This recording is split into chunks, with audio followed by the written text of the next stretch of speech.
on veut vous faire un petit résumé et une petite tier list de ce qui s'est passé. Est-ce que pour le moti, il faut obligatoirement un seul élément? Pour moi, oui. Regarde le meilleur du meilleur. Patrick Mouratoglou en moti. Toi, tu veux commencer par Patrick. Allez, commençons par Patrick. On avait, durant cette quinzaine, les analyses de Patrick Mouratoglou, l'un des coachs les plus Cher, présents dans les médias et j'aurais dit cher. l'un des plus chers, sûrement aussi.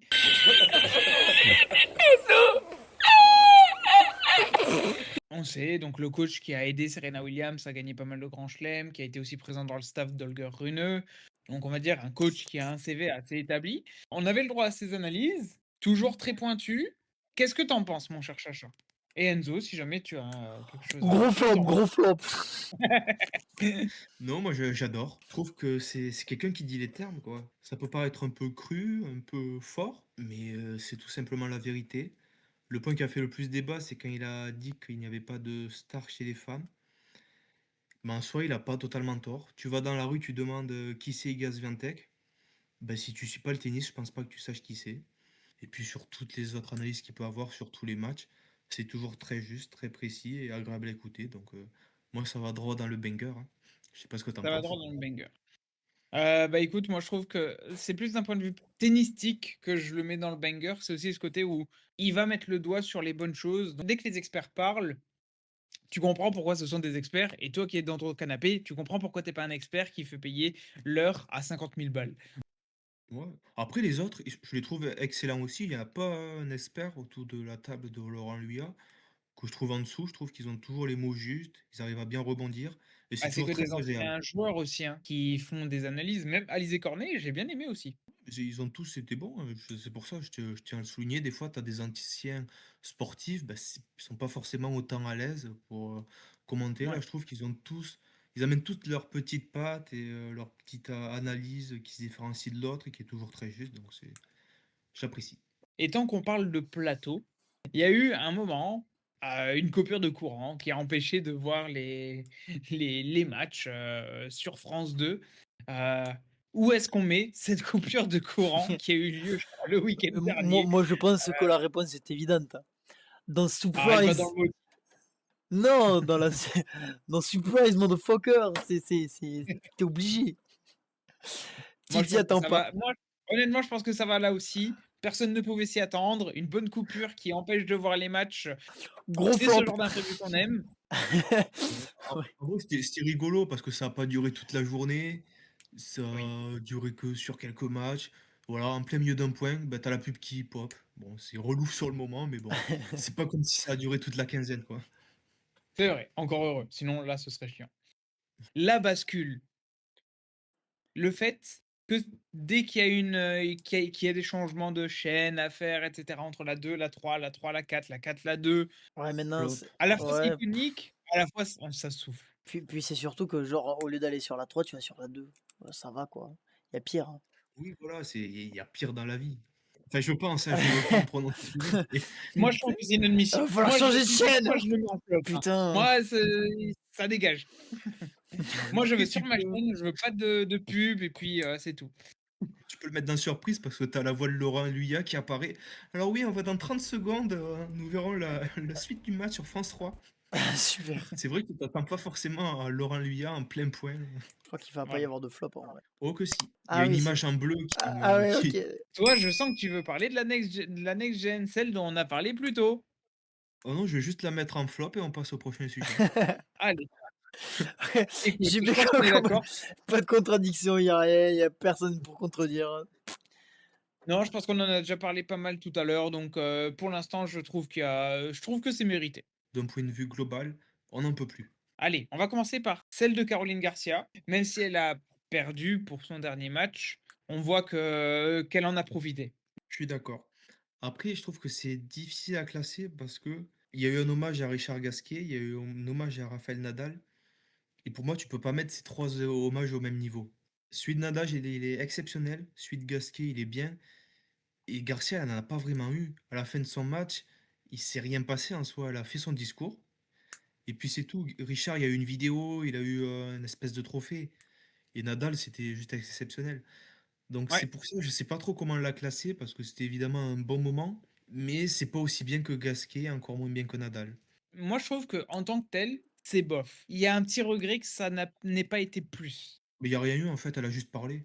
Est-ce qu'on irait jusqu'à mettre un flop? Ah En non, vrai, pas c'était beau flop. quand même le moment. Bah, Donc voilà. bah Donc bof. moi, je trouve que flop, c'est méchant quand même. La finale des dames, moi, je trouve que c'est un banger. Il y a eu du niveau de jeu énorme, ça se rendait coup pour coup. Sabalenka qui a fait un petit peu les montagnes russes, mais qui mettait des coups gagnants énormes. Coco Gauff qui a toujours été au top, constante, toujours à défendre, à remettre, à faire jouer une balle supplémentaire qui amenait Sabalenka à faire des fautes, parfois des grosses, comme des smashs qui finissent dans le filet, et qui réussit à la retourner et à remporter son premier Roland Garros. Moi, je trouve que ça mérite d'être un banger. Roland Garros des Français, sans compter Loïs Boisson. En fait, ce qui est décevant, c'est que les Français qui ont le plus brillé, c'est ceux qu'on n'attendait pas. Pour moi, il y en a qu'un où je me dis: «Ouais, il a fait son tournoi», c'est Quentin Halys, Alors, il est arrivé au troisième tour moi, je et mettrais Arthur Fils aussi. c'est une déception. Et tu vois, je veux dire, Quentin Halys, il était à 2 points de faire tomber Holger Rune, alors que Halys n'est pas du tout spécialiste de terre battue, il est arrivé au troisième tour. Pour moi, il pouvait pas faire mieux. Pour les Ouais, autres, beh, il y a beaucoup de déceptions parce qu'il y a beaucoup de blessures. Voilà, il y a tu parlé d'Arthur Fils, mais il y a aussi, Humbert. Il y a Hugo Gaston aussi, qui n'a pas pu jouer ouais. son deuxième tour. Celui qui m'a déçu aussi, c'est Mpéchi Péricard. Il n'a pas su passer Dzumzur. Moi, je suis vraiment pas loin du flop. Nos coups de cœur. Bublik. Ouais. Pour moi, Bublik, c'est typiquement un surprise motherfucker. Ah, totalement. C'est, on s'y attendait pas. Il arrive loin. Il pose quelques problèmes face à Sinner pendant un set, mais pas plus. Il arrive au bout de ce qu'il pouvait faire. Bah, c'est un parcours surprenant. Donc pour moi, c'est surprise Surtout, motherfucker. son jeu est surprise motherfucker. Des fois, il te sort des coups que tu ne vois pas venir, donc ça le correspond parfaitement à cette appellation. Est-ce que tu Je veux parler vois. de la densité du tournoi féminin? Moi, c'est l'un des points qui m'a marqué, c'est, le niveau féminin en général et surtout chez les têtes de série. On a, été fâcheusement habitués à avoir des têtes de série qui tombent assez rapidement. Cette année, c'est pas arrivé. Hormis celles qui ont joué face à Boisson, il n'y a pas eu vraiment de surprise. Quand elles sont tombées, c'est parce qu'elles s'affrontaient entre elles et à chaque fois, on a eu droit à des matchs de folie. Franchement, rarement habitué à un tel niveau, dans le tennis féminin, chez autant de joueuses. T'as Sabalenka et Coco Gauff qui sont un tout au-dessus, mais derrière, il y a une meute où elles sont une bonne dizaine et elles se tirent la bourre et franchement, c'était assez kiffant à voir. Donc c'est un bon gros banger le tennis féminin cette année. On va parler du coup de la tête de série numéro 5 du côté des femmes, Swiatek. Que penser de Swiatek? C'est pas très surprenant parce que depuis qu'elle a perdu les JO, elle n'y arrive plus. Elle est redescendue à la cinquième place mondiale.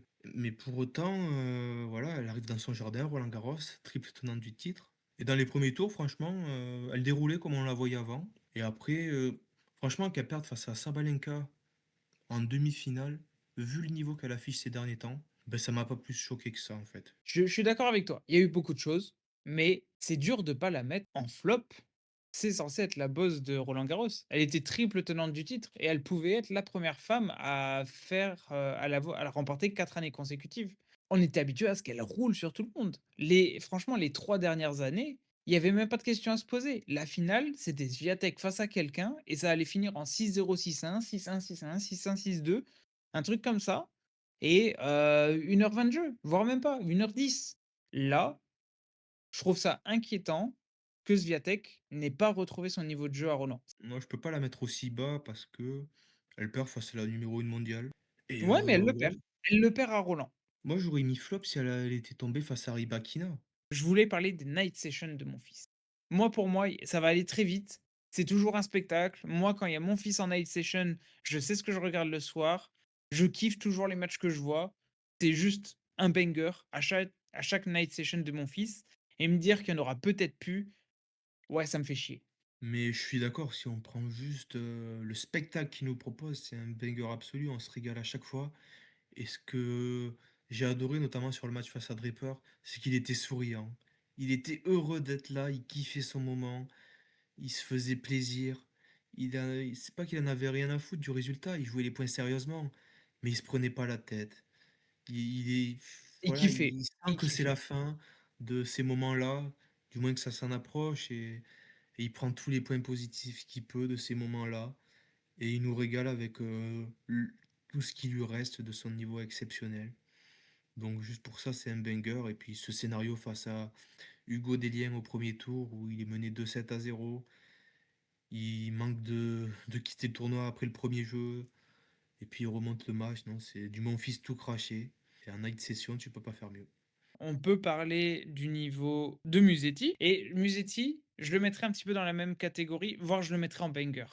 Parce que c'est un petit peu aussi l'épopée de Musetti à travers les dernières semaines que je voulais retracer, dans cette tier list et lui par contre, il a vraiment explosé et il part sur une blessure en demi-finale face à Alcaraz et c'est dommage, mais il était en train de le pousser à l'extrême. Moi, j'adore ce joueur. Je trouve qu'il a un style de jeu hyper beau. Et ouais, il arrive en demi-finale, il fait une saison sur terre exceptionnelle. Il a fait à minima demi sur chaque tournoi. Et comme tu l'as dit, face à Alcaraz, ben, il le regarde dans les yeux au petit Carlitos. Donc juste pour Ouais, ça, c'est un banger. Au-delà de ça, on se rappelle que face à Djokovic, il y a quelques années, il menait 2-7-0 avant que ouais. son corps le trahisse.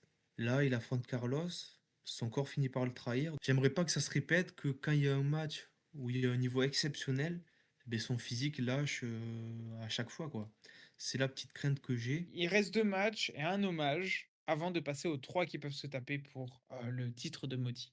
Le Oui. premier match dont on va parler, c'est celui Dis-moi. entre Djoko et Zverev. Je le mettrai en bof, tout simplement parce que Djoko a fait son match, pas forcément Zverev. Flop, Ouais, c'est si les deux auraient été passés à côté de leur match, en fait. Là, Djoko a fait son match, à l'expérience. parce que Djoko et ses 40 amortis, c'était quand même quelque chose. Et donc tant qu'on parle d'autres matchs, celui entre Sinner et Djoko, toujours lui, heu, j'irai pas le mettre en banger, j'irai pas le mettre en surprise motherfucker, je le mettrai un petit peu en bof aussi, dans le sens où les 2 ont fait leur match, mais Sinner a été trop écœurant pour que ce soit un vrai banger.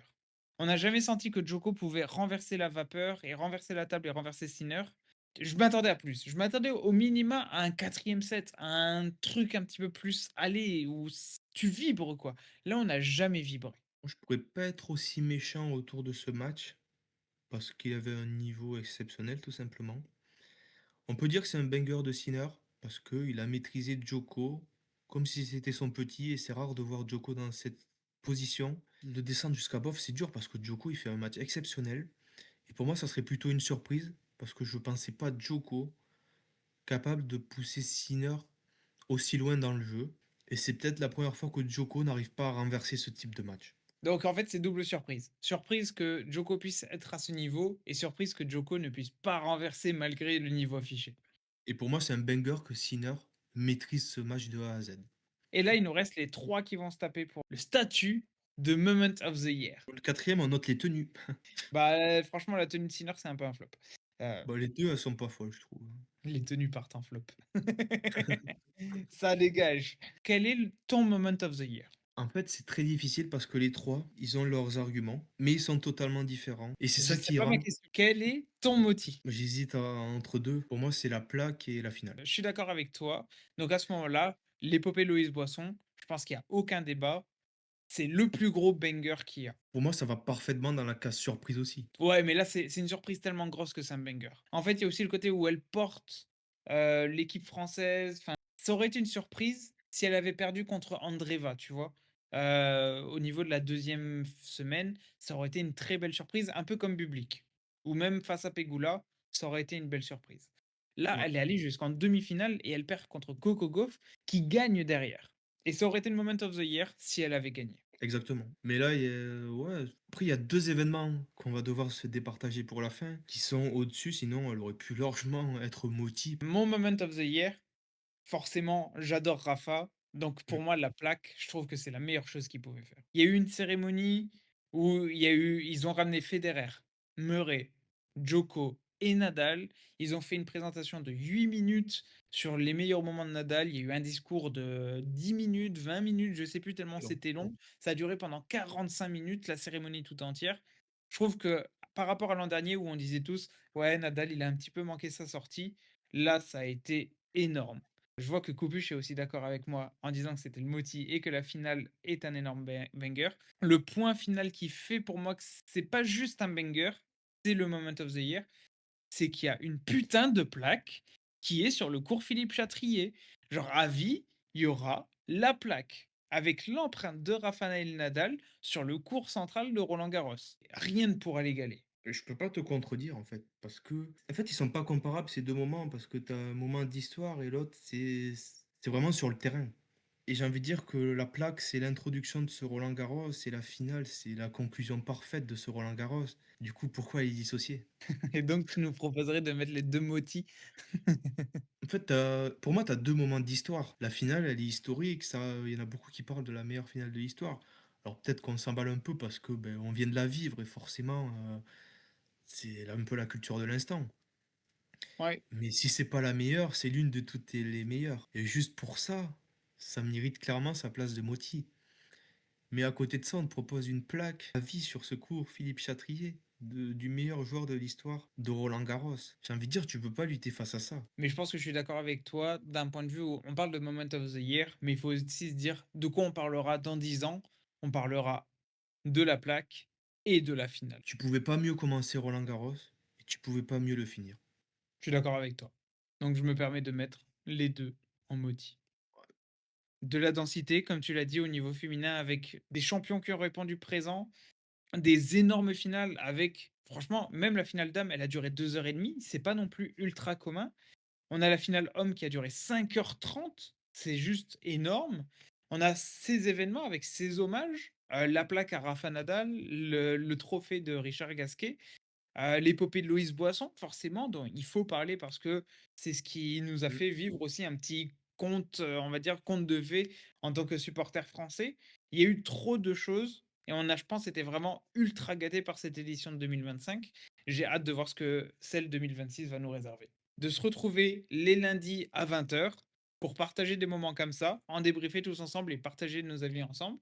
Et puis, bah, de nous suivre sur les réseaux parce qu'on poste du contenu régulièrement. Le lien sera en commentaire, en description, en fonction de la plateforme sur laquelle vous vous trouverez. Bonne soirée!